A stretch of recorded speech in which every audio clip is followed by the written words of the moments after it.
doing incredible work in your classroom and community. Isn't it time the world heard about it? Welcome to The Commons, a dedicated podcast channel on the Forward Ed Network, built specifically for educational professionals like you. We provide the platform at no cost. You bring the ideas and the passion. We provide the reach to share them with the field. Ready to start your broadcast? Ready to share your knowledge with others? Email us at admin@forwardednetwork.com and join the conversation today.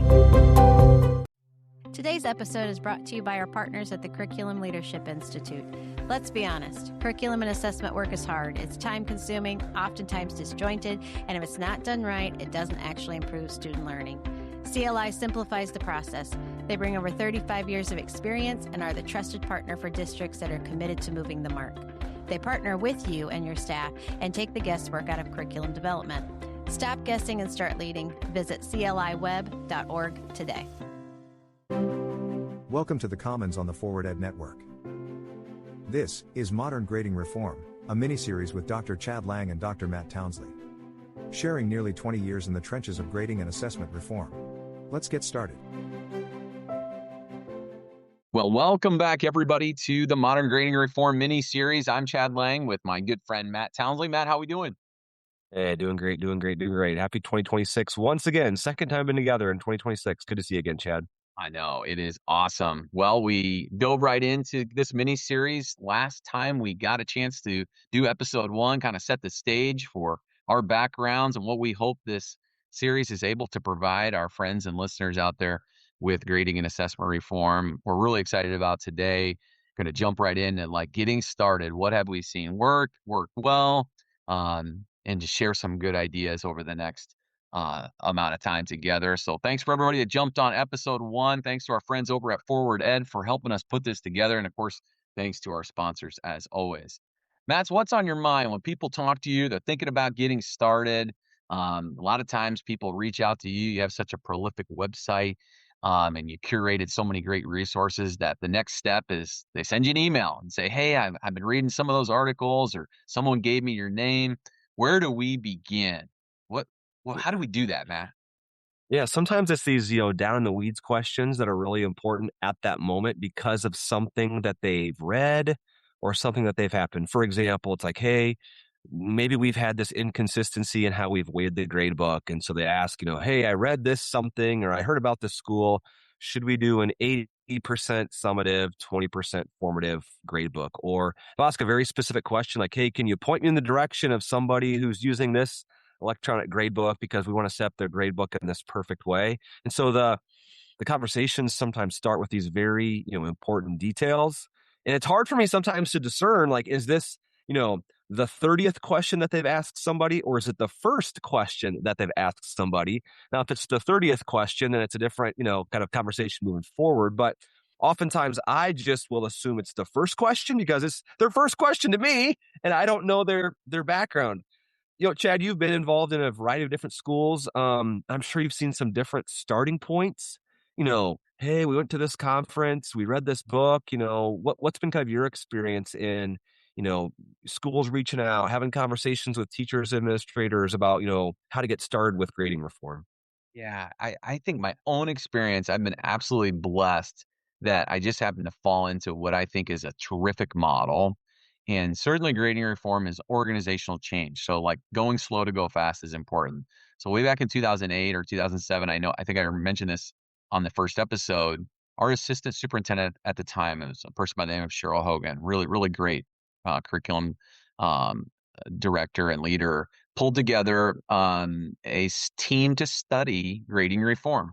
A couple of leaders from every building in the district, K-12, and taking a 10,000-foot view at practices. And I remember being asked, and I don't even know why I was asked. I guess I kind of give off this learner vibe as a teacher. And I was like a young head coach, and I was really busy, and I was teaching all kinds of different classes. And I think I was just energetic to do stuff in our school. And so I got to be a part of that. And it was awesome. It was no pressure. It was like, this year, we're going to meet 8 times all day and sub you out and just get a chance to learn with people that are all kind of like-minded in this sort of guiding, I guess today we would call it maybe like a guiding coalition from Bill Hall's work Yeah. And at that time, and we were just a pilot group to study grading reform. And we were watching those Rick Wormley videos. We were reading some things from Chris Tovani and Rick Stiggins and Sue Brookhart and obviously Dr. Gusky and others, and just in a real structured way. And we challenged all these assumptions. What should be included? What's everything that's ever been included in a grade? And we did post-it note activities, and that actually set us up to kind of emulate some of those activities with our board when we were bringing this idea to our Board of Education. Mm, And yeah. they really appreciated, like, when's the last time we've used a year to study this potential change? But that actually was just year one of three. And so that opportunity to learn led to sort of dissemination amongst our staff. They're like, "Why are you getting a sub again? Where are you going? What are you doing?" And people didn't feel this like I guess, dynamic feeling like, "Oh, we have to change everything by, like, next semester." There just wasn't any timeline. It was like, we're just studying practices, we're learning. And then, of Yeah. course, naturally, you were excited about things you were learning and sharing, and so it was just sort of grassroots, like, spill out, and other people would say, "Well, if they ever need somebody to try something, I'd like to look at that." Whether it was about reassessment or, do like you mentioned, the balance between summative and informative or weighting categories or something like that. And I thought that was a great model, but that's not always what people ask. Sometimes that's not the answer they wanna hear. 3 years either sounds really short or really long. Oh, no. But really, I frame the question back to them as like, "What are your goals? What are your Mm, goals?" mm, yeah, And let's kinda work backwards from your goals, and how expansive do you want this to be? Is this gonna involve our Board of Education, our parents, that's our right. stakeholders right away from the jump? Or do Yep, you want to do some internal learning and think about change management within your organization? Because you yep, got to understand the dynamics of organizational change. It's not just about grading and some of the emotion that comes with it. Think about any sort of like organizational change and do a little research on organizational change. That's another thing I would share. yep. So those are kind of like both my experience and just some of the things that we have conversations about early on with school leaders. Two things I want to just tease out to highlight from what you said, Chad. One is that, yeah, Bill Hall, Building a Guiding Coalition, great solution tree book there for kind of the PLC Guiding Coalition movement. I think some of that comes back from old John Kotter and Harvard Yes. Business School, really that his organizational change framework. And this work shouldn't be done. There has to be somebody leading it, no doubt. But it shouldn't be just one person's idea. And so I loved hearing what you said about people getting together, doing activities, reading, asking each other questions to really dig into it. And the second thing I love that you mentioned there was like not just reading a lot about grading, but also about, what change really looks like and how to do that. So I'm a professor talk here for just a second, right? Like I teach classes for aspiring school leaders, aspiring school superintendents, and like very few changes, if any, are ever going to be successful long term if they're just a voice of one person. There has to be a group of people getting together that they're owning it, to help, really overcome those implementation speed bumps, hurdles, all those things along the way. There just has to be a group of people together that are building their capacity. And so I think really one of the first steps is to develop some type of, grading leadership team, grading task Mhm. force, whatever that might be. And I know of one school district here in Iowa, like their task force, like they spent a whole year just reading about all like we're going to buy, 6 different grading books and do kind of like a jigsaw over all of them just to get a whole bunch of perspectives. Then, to the surprise of the team, they spent the second year just learning about change management. And some people Mhm. were like, what's going on here? Well, the curriculum director, like, they knew that this was going to be a complex change. And so let's really build the capacity of our staff to really understand not just what we're moving away from and towards, but how to get there as well. So having a team in place, I think is fantastic. But I think, Chad, there's also a connection to all right, well, you've got that team in place. You've read the books. You've done the sticky note activities. You've gone to the fancy conferences. I think there's a deliverable, and there's awesome people that talk about what this deliverable ought to be. In your experience, as you've read the Sue Brookharts and Tom Guskys of the world, what's that deliverable, that first deliverable that guiding coalition or grading task force ought to be working towards? Yeah. Let me go back to people reaching out to us. A lot of times, and I've experienced this way, surely you have as well, but sometimes when leaders or even teachers connect with us, they tend to be oftentimes really into the mechanics of the reform. Oh, yeah. Like, Agree. so we're really thinking about something around homework. And maybe that is a good entry point for them. But if you go back to that Simon Sinek, starting with the why, that golden circle, Oh, I it's love the like connection there. why, how, and what instead of Mm, what first. And it's a little bit of a trap to do that, although that might be a good entry point, like some of the mechanical issues. Maybe it's your information system, maybe it's your report card, maybe it's homework, maybe it's reassessment, maybe it's the percentage scale, maybe it's zeros. Those are all kind of seductive detours to get you to some conversations. But if you isolate and focus on the what, you'll really lose people in the why. And so, in order to help teams and schools do that, I think we really need to hone in on some guiding principles about what it is that we believe grades are supposed to do here at our school through a grading purpose statement. well, what a And great deliverable. What a great deliverable. and I mean, like, mince over every single word, because our friend Ken O'Connor says, and I love how he says, like, a grading purpose statement, like identifying your grading purpose statement becomes your compass. And your Mm, compass mm, orients your mm, actions.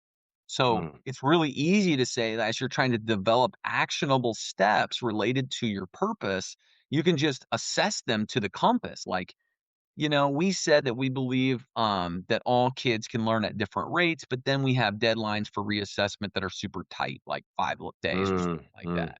So it's like you were on the right track before you didn't have any reassessment, Yep. but you're not really fully aligned with what you said you are. And if you want people to build relational capacity and trust the work that you're doing that looks different, and when I say people, I'm talking about kids, but also their parents, you got to be able Mhm. to follow through with what you said.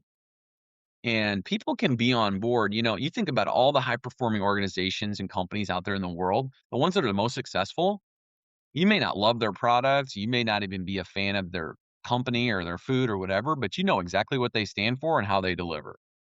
And it develops that sort of organizational trust that customers have. And I think our students, our families, are our customers. So if you have a purpose statement that's clear enough for people to and broad enough to make sure it hits what you're looking for, then you can develop action steps or stop doing actions that aren't Yep. aligned to that. Have you had some experience with grading purpose statements? Yeah, I think for those that, tuned in detail to episode 1, we kind of teased out the, why schools are changing the grading practices. We talked about, consistency, clarity, and equity as being those 3 big ones we see out there. That could be a starting point for a school as they develop their grading purpose statement is we want to be more consistent and clear, right? Like, embedding some of those phrases or just choosing the one that's most important to them, right? I've seen schools that just say communication is the most important one for us. And so our grading purpose statement is the purpose of grades at XYZ school district is to communicate students' levels of learning based upon state academic standards. That's why we're doing what we're doing. We believe that grades are communication, not compensation. And so that's why we're, making these other changes.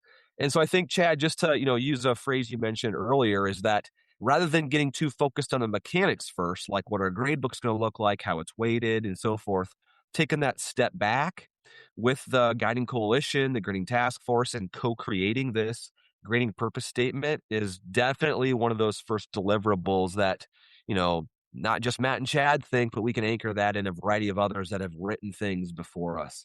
But that's not the end point. It's certainly the starting point, Chad.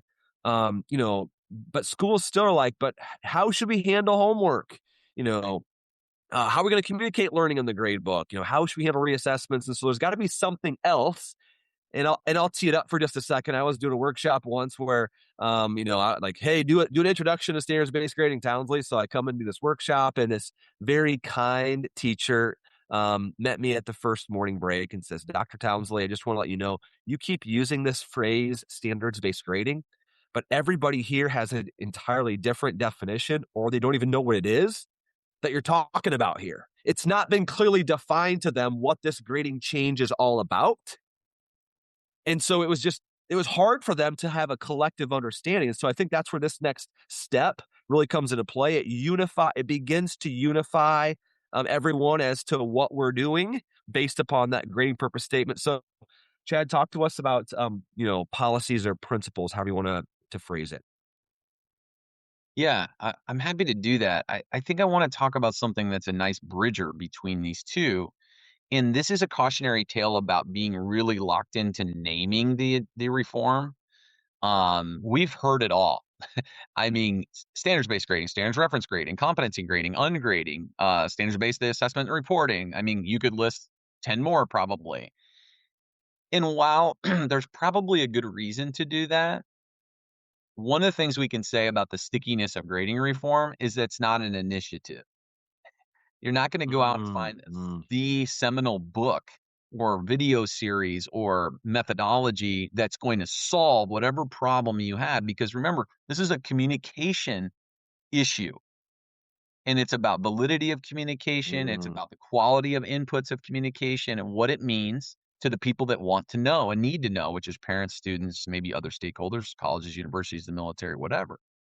And because we have this long history of using oftentimes like an omnibus single solitary score or grade to try to represent all kinds of different purposes and never really isolating on what our actual purpose is at the school and being clear about that.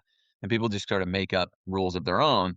And then they go out looking for sort of branded, systems. And while it's certainly system changing, the cautionary tale is putting a brand on it. And I know that you and I have talked about this a lot, and we really tried to refer to like an all-encompassing umbrella movement just to say it's modern grading reform. Like we're just trying to modernize the opportunity, and that really can bring it under a more broad umbrella. Maybe it doesn't seem so antagonistic. Yeah, I think sometimes people feel like it's a canned thing when it has like this sort of formalized brand name. We pick up this book and do it exactly how they tell us to do it. And that immediately turns people off, because basically it's like saying, well, it's like a plug and play solution. And this work is more systematic and reforming. It's sort of like picking a weight loss program and saying, well, that didn't work. Well, we know that that's just emblematic of a larger system change. Like it's your diet and your sleep and it's more than just what the program can do for you. But yet when it does work, we blame the fad or we blame the brand and we just shift on. And that organizational change has a heavy consequence on your employees and your students. Yep. So if you can just say, hey, these are our principles, these are our values of what we believe about grading and reporting, and get rock solid on those, then you'll be able to internally develop policies and procedures that are perfectly aligned to those. And you won't have to try to pick like that brand of rules. And because you can find stuff out there. I mean, there's no doubt about that. But I think that's certainly a challenge. It's not the only school improvement type methodology or systems change that has that challenge. But we think that's been, and I know I've heard Dr. Gusky talk about that in others. And so one of the things I would just sort of intermediary challenge people to think about is like, I wouldn't spend a ton of time thinking about the naming of the work, but I would just try to jump right more into what's the purpose of the work and the action steps. What's the same, what's different? I know you and I have talked about that. I mean, what would you add to that, Matt?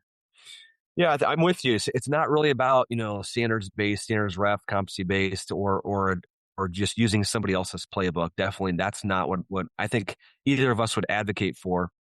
I think, though, that having a grading purpose statement is a great first step, but then we need to anchor ourselves just a little bit more in the weeds on some of the common grading reform shifts, right? Like this idea of we used to, somehow put points and percentages in the grade book. Now we're going to communicate students' current levels of learning based upon standards using 4 distinct performance categories or something like that. Grading reform is a long-term shift, not a one-time program. As you listen to Matt and Chad unpack what works, here's a practical question. Where does the evidence of student learning actually live in your district? Spaces EDU is a digital portfolio and proficiency-based assessment platform that helps districts make learning visible. Students collect authentic evidence, align it to standards or competencies, and reflect on their growth over time. If your grading system is changing, the way you capture learning has to change too. Explore how at spacesedu.com/grading. So when I think of, all right, this grading purpose statement is like the overarching, why are we doing what we're doing? And now we're going to get into a little bit more to the what. And so, school district leaders out there, you can envision like a one pager where you've got your grading purpose statement at the top. And then underneath of it's like, what are we going to do for reassessments, right? We're going to allow students multiple opportunities to reassess. However, teachers will be provided the ability to, teach them correctives and so forth. You put a qualifier on there, right? So that becomes one of the grading policies or principles. Extra credit will not be permitted in our school. That's another of those, policies or principles. We will communicate, using the following performance categories in the grade book. 1 represents this, 2 represents this, and so forth. The way I think about it is like we have to start to define and outline what the grading reform is. And we begin to foreshadow this idea that at some point in time, we're going to be onboarding new staff, right? Mrs. Smith retires, or we're growing as a school, whatever it might be. And this school that reached out to me actually back in the pandemic from Kansas, this high school, they actually had this experience. They're like, Matt, we've read the books, we've gone to the conferences. Like, can you just, virtually work with us and help us develop like our grading, like the beginning of our grading playbook? And so we started grading purpose statement. And I think they end up with 4 grading policies. And then it's like, you know what? We're learning. We're talking more about that. We're building our capacity. What's this mean for us? What's that not mean? And that's the beginning of the playbook. And they start to say, the reason that we're doing this is because we know we're going to be hiring Mrs. Smith's replacement next year.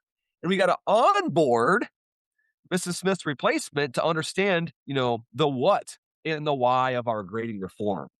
And so I think that's, it's got to be written down. It's got to be institutionalized. It has to be revisited. I mean, anybody can do this, by the way, but if it just sits on the shelf or in a Google Doc or in a Teams folder, it's not a living, breathing, and active document. So it has to be something that we're constantly referring back to. But then, Chad, you and I talk about this, right? I know that you're very much of a systems thinker. You're always like, hey, we just can't make this change. It's going to have this domino effect over here and all that. For sure. What type of, systems have you observed, do you know of that are also going to have, plenty of attention given to them once we start to make these grading shifts? Well, I'll give you a couple, and some might not be so obvious. One, MTSS intervention. What's our ability to, now that we have an opportunity to communicate maybe more clearly, perhaps in a more valid way, hopefully that's true, in a more reliable way, that's going to tell us more about our students internally and what are going to be our systems to support from a systems lens. Amen. So is it an RTI? Is it an MTSS? What does that look like? And I'm talking to the school leaders out there. And is it set up to address and communicate and talk the same language? And so, like, I know I've worked in schools, and I talk to schools all the time about tiers. Like, they want to talk about tiers. And I always get nervous when they're like, yeah, once they hit a certain grade, then they go to this intervention. I'm like, are we talking about like a summative grade or a formative piece of feedback? Because, specific and timely interventions, a holistic like summative grade, that might be a little late, and they hadn't even like considered that, right? They're like, we're just trying to help students that are struggling. I get that, but remember how we communicate at different points in the journey tells us some different things. And let's just not assume that all of that is saying the same thing, right? And so that's been a point. Here's another one. Behavior systems, like behavior interventions. What's the interplay between like consequences? I know schools that have to consider, are we going to require people to make up things during in-school suspension or out-of-school suspension? Or, you and I both heard, you don't get to make up any work when you're suspended. And of course, that just flies right in the face of what everybody else is trying to do, which is to get students to do practice. And hopefully, what if they're suspended during an assessment? And are there schools that are like counting that against students, and that's that mixture piece of behavior and academics. They're like, well, we don't count homework for a grade. We don't do that. But then again, they're not even looking at, what is their behavior management system or protocols. And then lastly, like, what about your extracurriculars? Um, Yeah. this is a big piece. I used to be an athletic director, so I have a special place in my heart for athletic directors. And a lot of athletic directors, excuse me, were teachers and coaches within organizations, but some of them maybe weren't at that school, or it's been a long Yeah. time since they've been involved in grading assessment or anything like that. So thinking Yeah. about, like, if you're going to have a reassessment policy and you're going to require, I know districts that require reassessment or remediation at certain levels or certain grades, and they're expecting them to come after school. And are we going to allow them Yep. to miss practice? Is that a consequence for missing practice? How does that fit with your behavior management? Like, now you're bringing in 3 systems. I think it is a huge link. And I know that in a lot of schools, 60% or more of students are involved in extracurricular activity. What about eligibility? Yeah. You need to make sure that there's a coherent way, because if we're not provide, for example, I know there's a lot of schools that want to be able to do remediation and reassessment for students that are really needing that support, and not treating it as if it's a consequence, like you're in trouble. But if that's going to require them to miss the first 10 minutes of basketball practice, and they're going to have to run line drills, or they won't get to start, you're sending a difficult message to that student that, I thought your school really valued this process. I mean, that this is what we were going to do, but the left hand's not talking to the right. Maybe the head coach isn't a teacher in the building, or they don't understand. You're really putting the kids in the middle. And so that's just something that we can think through by having a lot of different stakeholders in your task force or your grading guiding coalition. I mean, there's a lot Yep. of things to do, but there's a lot of ground to cover there around systems. Have you seen anything that involved extracurriculars that way? Yeah, yeah. Well, I'd say a couple things. One thing I was going to say is extracurriculars, right? Like sometimes it's the how are we going to handle eligibility now, because the information we have is different. The information we're getting at is different, right? It used to be we're just basing it upon how well did a kid do at the end of the quarter. I've seen, or the end of the semester. Are they going to be eligible? Sometimes the state has a specific rule. We still got to abide by it. Yeah. Sometimes schools have more like preventative, policies as well. Like, hey, if you're not passing at the end of 3 weeks in a class, then we're going to put you on this like 1 week of probation so you can get your, grade back up. But if that evidence that was being used before was just, practice points before, and now do we really even have any evidence of learning that's summative to put in there that would contribute towards a grade? So it really creates these new kind of peel back the onion type of questions that can get in the way of extracurricular eligibility. Yep. Here's 2 more that as you were talking, I was thinking about them. One is I was talking to a administrator, I think it was 2 weeks ago, and he's like, you know what? We're really thinking differently now about our summer school. It used to be, we'd offer, these credit recovery things where if a student, failed this class, they'd take it over again this summer so we can try to keep them on track to graduate. And now we're rethinking it like, is it really about them failing the class, or is it more about what standards does this student not yet understand, and actually making this summer school experience more appealing and probably more instructionally appropriate? Because the kid maybe understood, whatever those standards were, they just didn't understand these over here. And that's what's contributing to, the final grade in their, high school system. And I think one you alluded to with intervention systems is, just the master schedule, right? Like some schools, they already have kind of a good, like, win time, tiger time, that type of thing. And they start to kind of repurpose it. And others are like, oh my gosh, we need to figure that out in our master schedule. And so their challenge is trying to figure out how to get that in their master schedule, let alone how to use it appropriately. And I think that the big picture I hear you saying is if you're a high school out there, we're trying to just move away from, just run the DNF list and doing the same old thing over and over again. There's a better opportunity out there within this grading reform to really understand by the student, by the standard, where they at, and what does that mean for us as a system? And how do we refine our system to better respond to those learners? Yeah, and we say all that not as a matter to, like, if you've jumped on this series and you're like, okay, we really want to do this, but you're giving me a lot of things to think about. That's coming from a good place of our 20 years in the trenches. That's why we're doing this, right? That's why we're providing this opportunity to have a conversation about things we've learned and things we're seeing. I mean, I could go further, right? Like, what about technology? What about access to the student view of their scores? And is the technology department on board? Technology, what about transportation? Sure. I know some schools that do intervention earlier in the morning, and can we do it before students are required to be there? Well, that's not equitable. And so this transportation What about the drop-off schedule? And I mean, there's just so many things to think about. Nutrition, most of the time you're trying to do intervention or support learners. You're trying to find minutes in the day to do that in your schedule, as you alluded to. And we want students to have social time and recess and all those kinds of things. So you're going to want to bring in your nutrition folks and talk about. It's complex. I mean, they're all interleaving, but the thing is the time to consider that is up front in your implementation phase, and bring those folks in and say, hey, lunch is really important to us. It's a great time for our kids' day. You guys do such a great job. We want to know that. We want you to know that there's going to be some things going on. Like our friend Tom Schimmer has always advocated for this idea of catch-up lunch, in his book, Grading from the Inside Out. Well, you wouldn't want to do that in isolation of your nutrition department, supervision, right? And safety.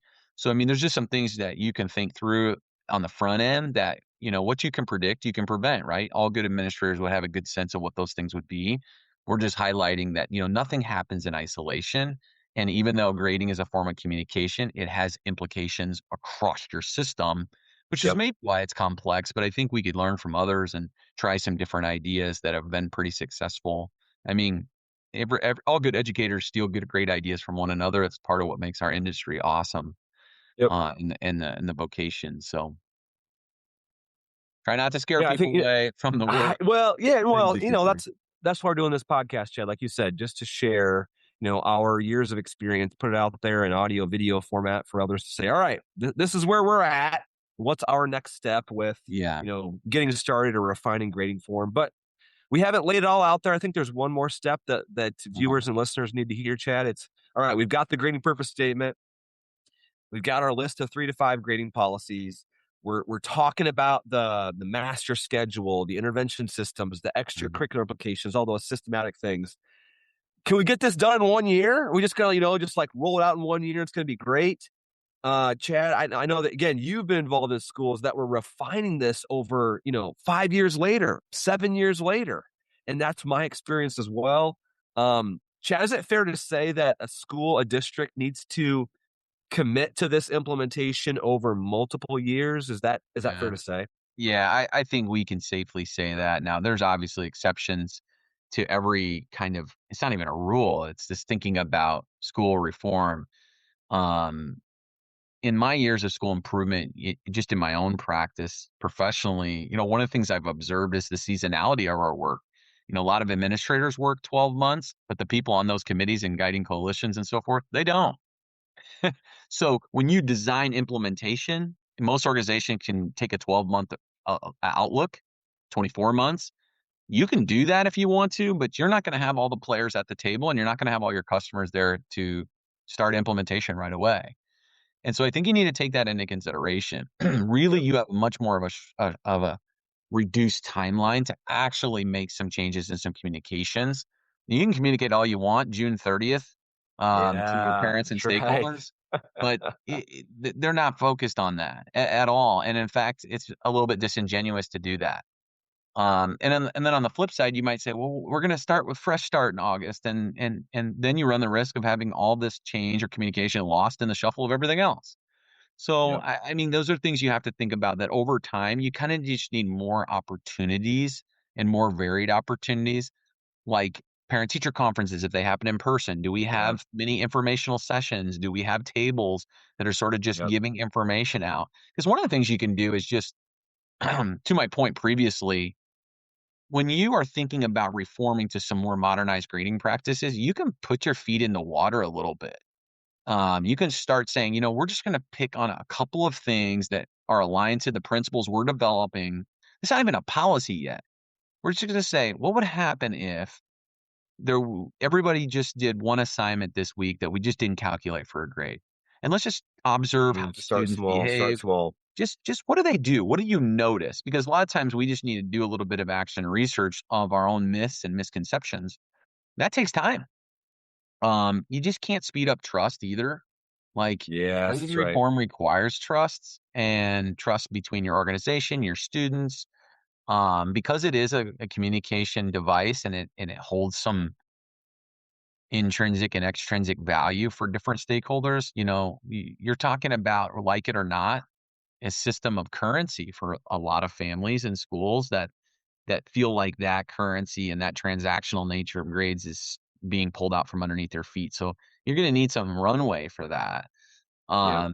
And again, too, one of the things you want to be able to do to fight against that sort of implementation program like implementing is systems aren't done that way. Systems change, require time to build and evolve over time. So I mean, I think that's why that staggered implementation. And I don't say there's a magic number. I mean, I think I've seen districts that are really becoming. A pandemic was tricky because it sort of interrupted or kick-started different pieces. I don't know how many districts I talked to, Matt, that are like, we were on this great path and then it interrupted our work, right? Then COVID.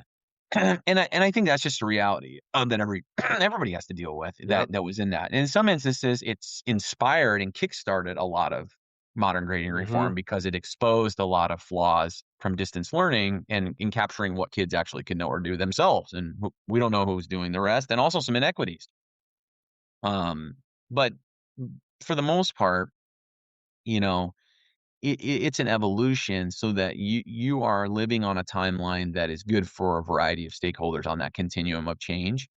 And it gives you an opportunity also to develop an onboarding system. You talked about onboarding faculty. I think it's important to have a great onboarding for students and families who are new to your community. Yep.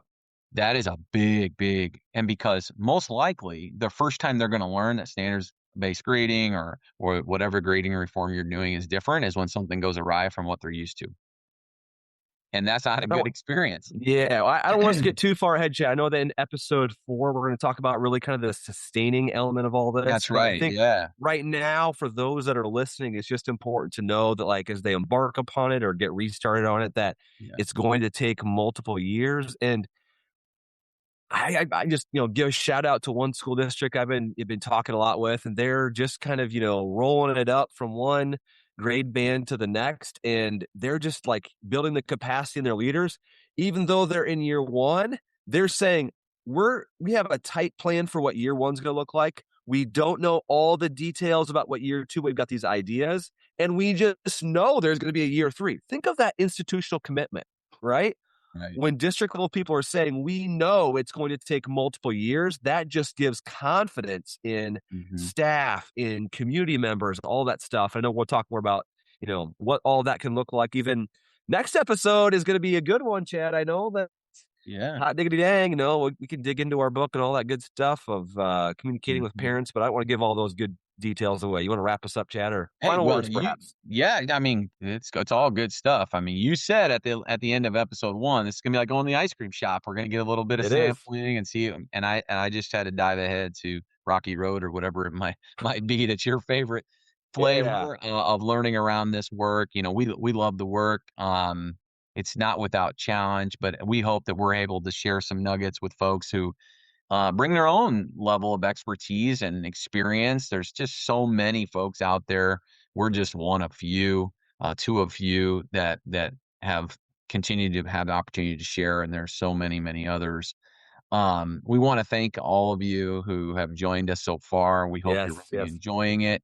Again, big shout out to our sponsors and, of course, Forward Ed and all the great folks over there putting this together. And if you need anything from us, we're available on LinkedIn and X. You can check out Matt's website, of course. And we just thank you for being great friends and followers. We look forward to episode 3 and 4. And with that, we wish you the best of luck in your endeavors. Matt, I'll see you next time. Sounds great, Chad. Looking forward to it already. Thanks for spending time in the Commons on the Forward Ed Network. You've been listening to Modern Grading Reform, a mini-series with Dr. Chad Lang and Dr. Matt Townsley. Honest conversations, practical insights, and better communication about learning. Join us for the next episode and find even more on the Forward Ed Network.